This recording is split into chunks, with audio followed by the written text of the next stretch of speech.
오늘 창세기 말씀을 통해서 인내를 통한 교훈이라고 하는 제목으로 하나님 말씀을 함께 나누려고 합니다.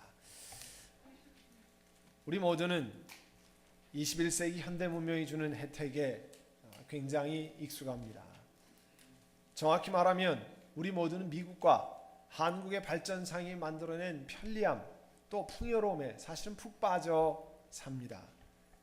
발전된 국가의 혜택을 누리면서 살고 있어서 불편한 것, 고통을 겪지 않는 것을 당연한 것으로 압니다. 과거에는 옛날 어르신들은 어려움이 정상적인 거고 편리한 것은 별로 누리지 못했는데 지금은 워낙 발전되어서 편리하고 편안하고 안락한 것이 정상적인 것 같고 어려움을 겪으면 이상한 것 같이 생각이 됩니다. 그런데 만약 누가 나의 비즈니스에 많은 손해를 입혔다고 생각해 봅시다. 오랫동안 계획했던 여러분의 앞길이 막혔습니다. 잠이 잘 안 오고 혈압이 오르기도 하고 그럴 때 그리스도인들은 어떻게 해야 합니까? 내가 제안한 것이 거부됩니다. 내가 정성스럽게 최선을 다한 것을 사람들이 몰라줍니다. 영 생각지 못한 일로 오해를 받습니다. 여러분은 어떻게 하시렵니까? 오늘은 하나님의 말씀을 살펴보면서 바로 이와 같은 것들의 답을 찾아가려고 합니다. 어느 케이블 TV 방송국이 자기 방송을 위해서 성경 영화 시리즈를 만들었어요. 케이블 TV에서 그런 걸 잘 만들지 않은데 그래도 거기서 만든 것 가운데 많은 사람들에게 최고의 영화 가운데 하나라고 알려진 것이 요셉의 이야기는 조셉 이렇게 돼 있죠. 영화 제목이. 그 요셉이라는 3시간짜리 영화인데 성경의 내용을 가지고 오늘 읽은 창세기의 내용을 가지고 만든 거죠. 이 요셉이라는 영화는 이집트의 아바리스라는 장터에서 벌어진 이야기로 그 첫 장면을 시작합니다. 어두컴컴한 노예 시장에서 젊은 또 소년 노예들이 다 우통을 벗고 건강한지 가서 일을 잘할 수 있는지 검사를 맡는 장면이 나옵니다. 한 이집트의 고관이 노예들을 아래 위로 다 뜯어봅니다. 자신의 집안으로 사갈 만한 가치가 있는 인물인지를 살핍니다. 유대에서 팔려온 이 요셉도 아마 티네이저였겠죠.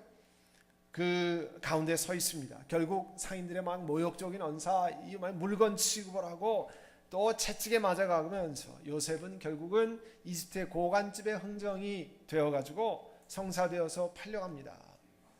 어떻게 저항할 별로 방법이 없었습니다. 노예로 팔려왔으니까 어떻게 할 방법이 없죠. 그런 상황에서 주인의 집으로 끌려갔습니다. 이 보디발이라고 하는 이집트 왕의 경호실장, 지금으로 하면 시크릿 서비스 디렉터 지금 정도 되는 거죠. 경호실장 집에 노예로 팔려간 요셉의 이야기가 전개됩니다. 그래서 오늘 본문은 50장이지만 사실은 창세기 39장 이전서부터 읽어나가면서 하나님이 그 속에서 주시는 말씀을 들어야 합니다. 창세기 39장 2절에 보면 그 요셉의 이야기가 신기하게 풀려나간 것을 볼 수 있어요. 주님께서 요셉과 함께 하셔서 앞길이 잘 열리도록 그를 돌보아 주셨다고 그랬습니다. 요셉은 그 주인 이집트 사람의 집에서 살게 됐습니다. 그런데요, 역시 그 한 나라의 고관이 되면 그런 인지 능력이 있겠죠. 자기가 그 노예인 요셉을 보니까 특별한 일이 보이거든요. 그래서 창세기 39장 3절에 보면 그 주인은 하나님의 사람은 아니었는데 하나님께서 요셉과 함께 계시고 요셉이 하는 일마다 잘 되도록 주님께서 돌보아 주신다는 것을 알았다, 이렇게 성경에 말씀하고 있습니다. 그래서 경호실장은 요셉을 자기 마음에 들어하고 그를 신복으로 삼았습니다. 집안일과 재산을 모두 다 요셉에게 맡겨 관리하게 했어요. 여러분, 그 요셉이 그 보디발 집에까지 온 것을 살펴보면 형들에게 시기를 받아서 아버지가 그 요셉만 사랑하고 한다고 시기를 받아가지고 결국은 빈 구덩이에 던져졌습니다.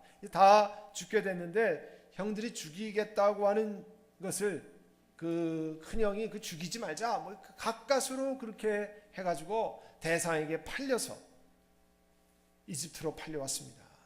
이제 죽는 것 대신에 노예가 되었습니다. 노예 시장에서 물건 취급을 당하면서 팔려온 고관 대작의 집에도 노예는 하는 일이 뭡니까? 각종 굳은 일을 다 해야 되는 것 아닙니까? 그런 일을 다 해야 됐습니다. 자기 힘으로 어떻게 할 수 없는 정말 대책이 서지 않는 그런 상황이었어요.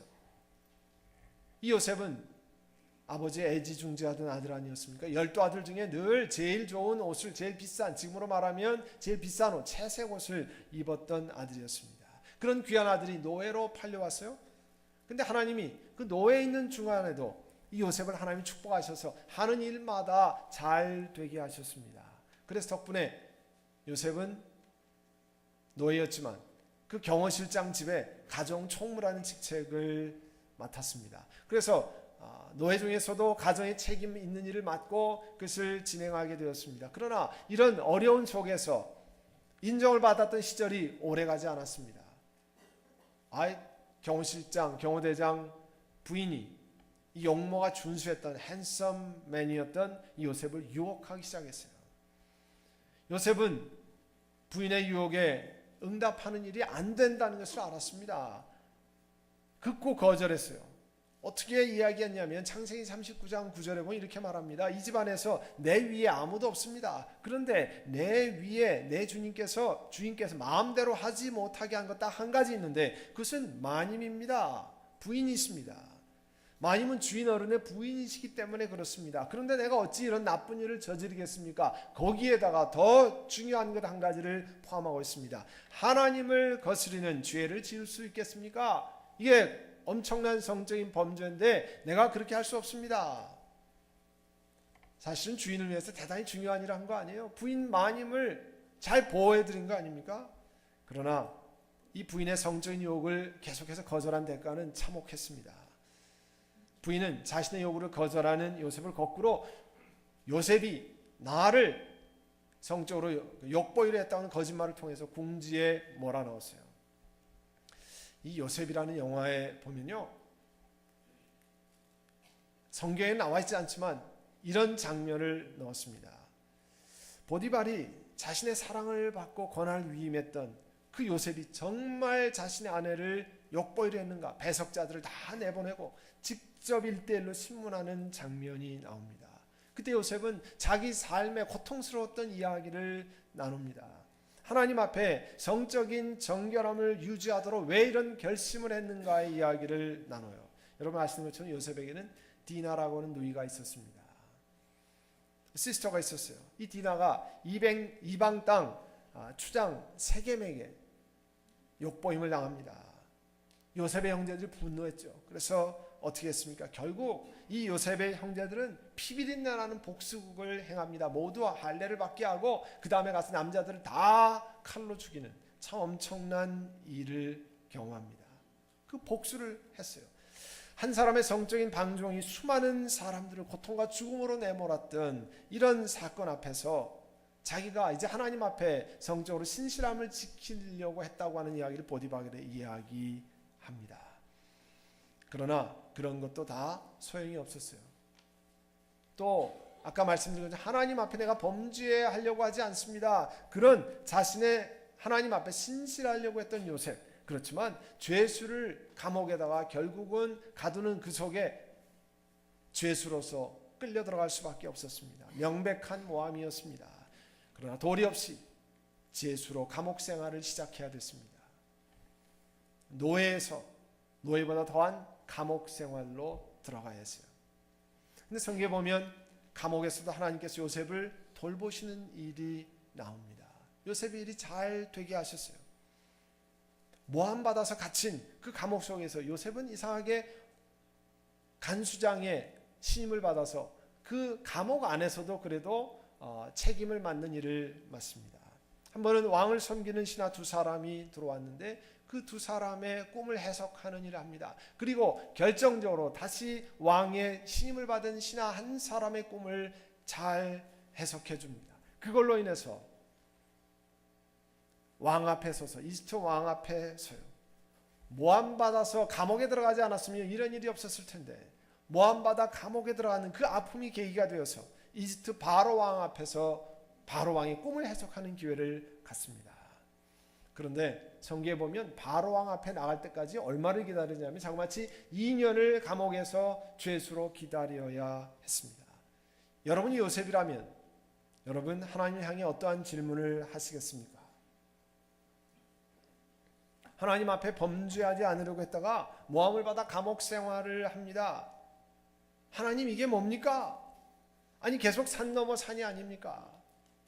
오늘 성경 본문은 요셉이 애굽의 국무총리가 되어 있는 장면이에요. 이러한 자리에 오를 때까지 꽤 시간이 많이 걸렸습니다. 이집트의 총리가 될 때 나이가 30이었다 그러니까 티네이저 때 끌려가서 나이 30을 먹었습니다. 많은 시간이 걸렸어요. 우리 같으면 어떤 말을 했겠습니까? 내 청춘을 빼앗아간 것을 한탄하고 내 발전의 기회를 박탈당했기 때문에 형들을 향해서 가만히 있지 않겠다고 하는 이야기가 마음에 많이 있었을지 모릅니다. 여러분, 이와 똑같은 일은 당하지 않지만 비슷한 일을 여러 군데서 우리가 당할 수 있습니다. 내가 좋아하는 제안을 거부당하거나 내 정성을 다한 노력을 몰라주거나 또 최선을 방도를 오해를 할 때 여러분 어떻게 하는 것이 올바른 반응이라 생각하십니까? 오늘 성경은 그에 관해서 여러 가지로 어떤 반응을 하는 것이 성경이 가르치는 하나님이 주신 지혜인지를 말씀하고 있습니다. 야고보서 1장 12절에 보면 내 형제 여러분 여러 가지 시험을 빠질 때 그것을 기쁨으로 생각하십시오. 시험은 어려운 일 아니에요?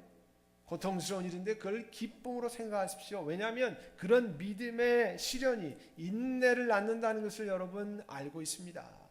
그래서 인내력을 충분히 발휘해서 여러분을 하나님이 성숙한 사람으로 만들려고 하는 겁니다 하는 것을 말씀하고 있어요. 같은 야고보서 1장 12절에 가면요, 시험을 견뎌내는 사람은 복이 있다 하셨습니다.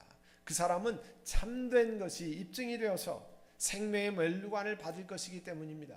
이 땅엔 아닌지 모르지만 하나님 앞에 시련을 통과하면서 인내하고 참된 것이 인정받아서 하나님 앞에 멸류관을 받는다라고 하는 것을 약속받았다고 오늘 하나님 말씀 우리에게 이야기했습니다. 여러분, 그리스도인이 된다는 건 저나 여러분이나 다 흥분되는 일 아니에요. 오늘 그거와 같은 것이 있고 오후에 감사축제도 하나님 앞에 드리는 것 아닙니까?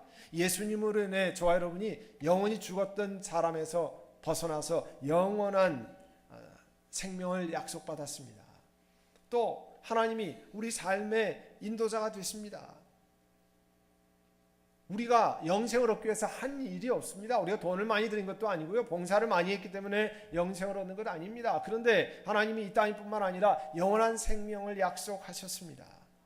근데 또 다른 한편으로는요, 성경은 그리스도인이 된다는 것은 어떤 때는 위험하고 어떤 때는 불편하고 어떤 때는 공경이 있어도 우리의 발걸음이 그리스도를 생각하고 그 위험을 향해서 나아가야 한다고 하는 것을 말씀하고 있어요.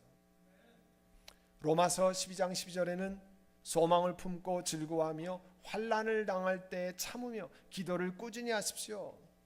하나님 말씀이 뭐라고 하십니까? 환난과 대적과 비방과 오해, 실망, 자기 비하 여러 가지 일들이 있는데 그리스도인으로 이 세상을 통과하면서 그런 일을 통과할 때도 있다는 겁니다. 복음을 전하기 위해서 그 소아시아 지방을 많이 다녔던, 또 이 마게도니아 지방, 또 아가야 지방을 많이 다녔던 사도 바울이 이 고린도 후서 6장에 이렇게 말씀합니다. 그리스도인이라면 위험, 불편, 공경을 무릅쓰고 그런 길로 나아가야 된다는 거예요. 그래서 고린도 후서 6장 8절 이렇게 말씀합니다. 우리 그리스도인들이 영광을 받거나 수치를 당하거나 비난을 받거나 칭찬을 받거나 그렇게 합니다. 그래서 우리는 어떻게 보면 다른 사람들이 보면 저 속이는 사람 아니야? 그런 생각 들지만 진실한 사람이고 이름 없는 사람 같지만 유명한 사람이고 죽은 사람 같지만 보십시오, 살아있는 사람입니다. 그렇게 말씀하고 있습니다. 근심하는 사람 같지만 항상 기뻐하고 가난한 사람 같지만 많은 사람을 부유하게 하는 사람이 예수 믿는 사람입니다. 그렇게 고백하고 있습니다. 어떤 학자가 이런 이야기를 했어요. 오늘을 사는 우리 그리스도인들이 갖는 많이 있는 특징 가운데 하나는 우리 그리스도인들이 정서적으로 너무 연약하다는 거예요. 너무 연약하다는 거예요. 그래서 첫 번째로 쉽게 상처를 많이 받는다는 거죠. 쉽게 무슨 얘기든 입을 삐죽거리고 그것 때문에 침울해지고 그런 일을 한다는 겁니다. 그 어떤 자동차 뒤에 범퍼에 이렇게 뭐 꽝 뒤에서 받으면 도리가 없지만 이렇게 살짝 이렇게 접촉 사고 나는 경우 있잖아요. 살짝 하면 그 범퍼가 이렇게 안으로 완충 장치가 있어서 밀려서 이렇게 들어가서 또 조금 있으면 다시 나올 수 있도록 그렇게 된 장치가 있습니다. 그렇지 않으면 많이 찌그러질 텐데요.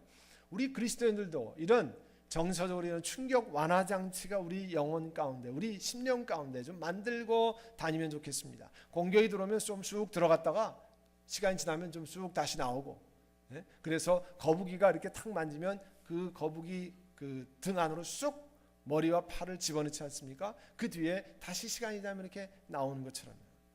또 우리들은 너무 쉽게 남을 비판하는 경우가 많습니다. 정말 사실인지 사려 깊게 확인하는 절차가 없이 비난하는 경우가 많아요. 넉넉히 용납하는 마음도 많이 사라졌습니다.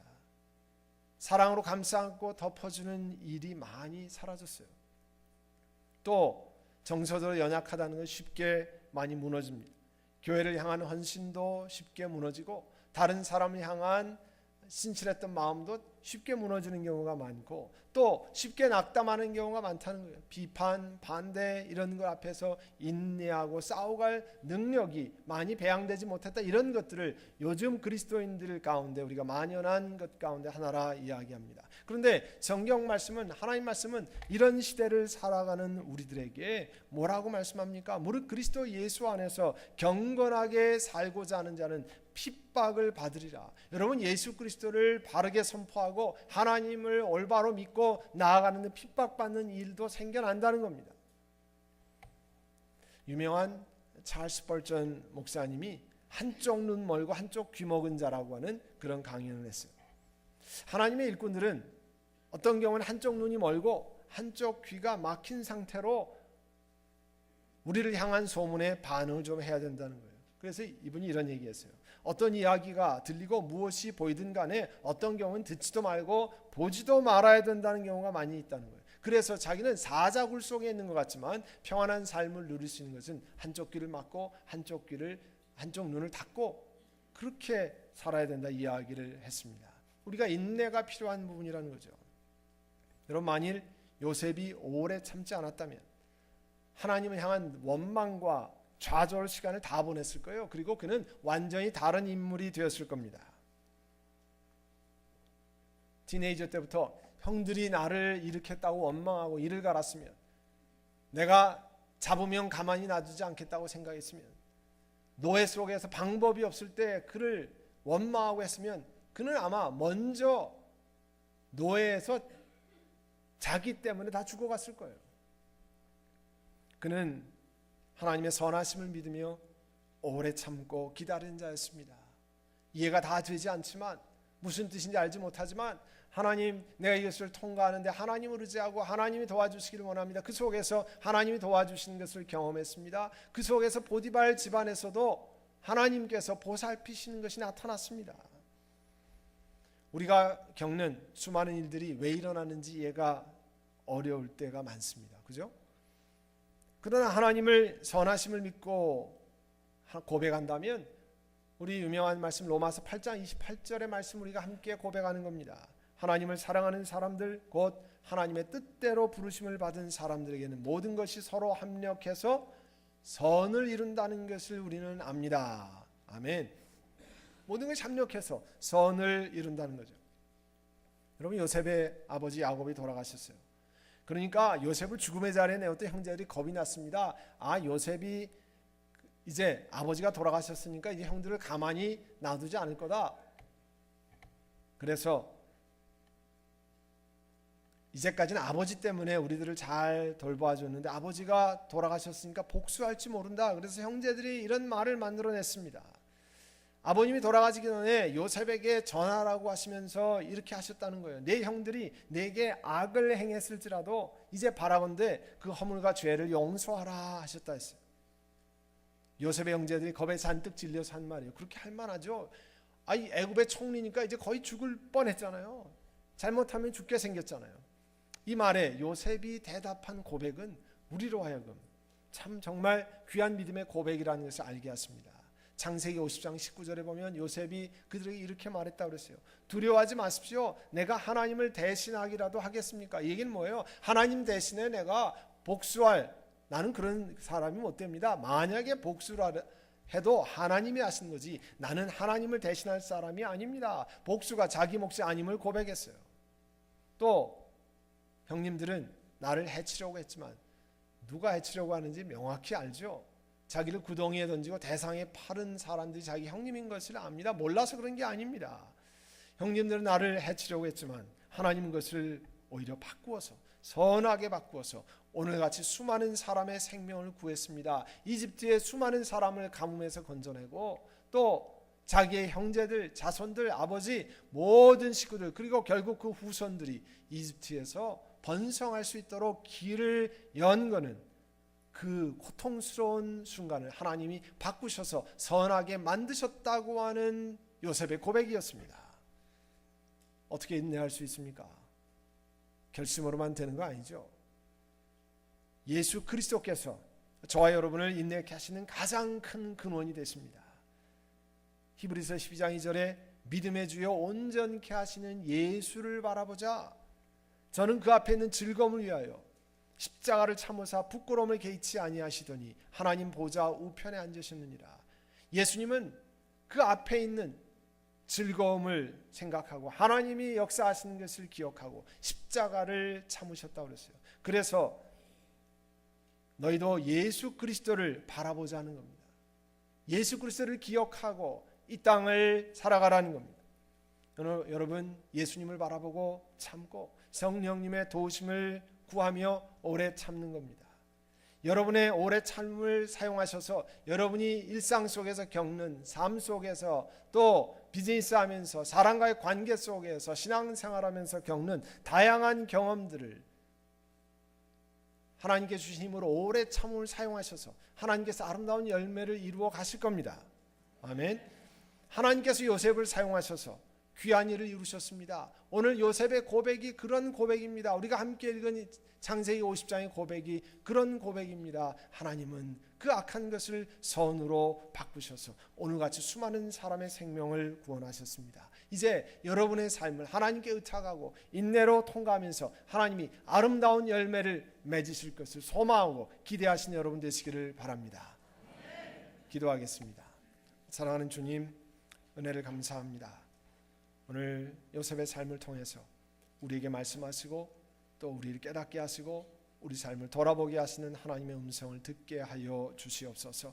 힘든 일, 어려운 일을 통과해도 이제 그 속에서 하나님이 돌보시고 하나님이 보호하신 것을 경험했던 요셉과 같이 우리도 그 삶에 하나님이 함께 하십니다. 하나님이 돌봐 주십니다. 고백하고 그러나 주님께 의지하고 예수를 바라보고 성령 하나님을 의지하며 이 땅의 고통스러운 일들을 통과해 나가는 저희를 되게 하여 주시옵소서. 그래서 그 모든 것을 감사로 하나님께 올려드리며 하나님께서 역사하심을 믿고 바라는 저희를 되게 하여 주옵소서.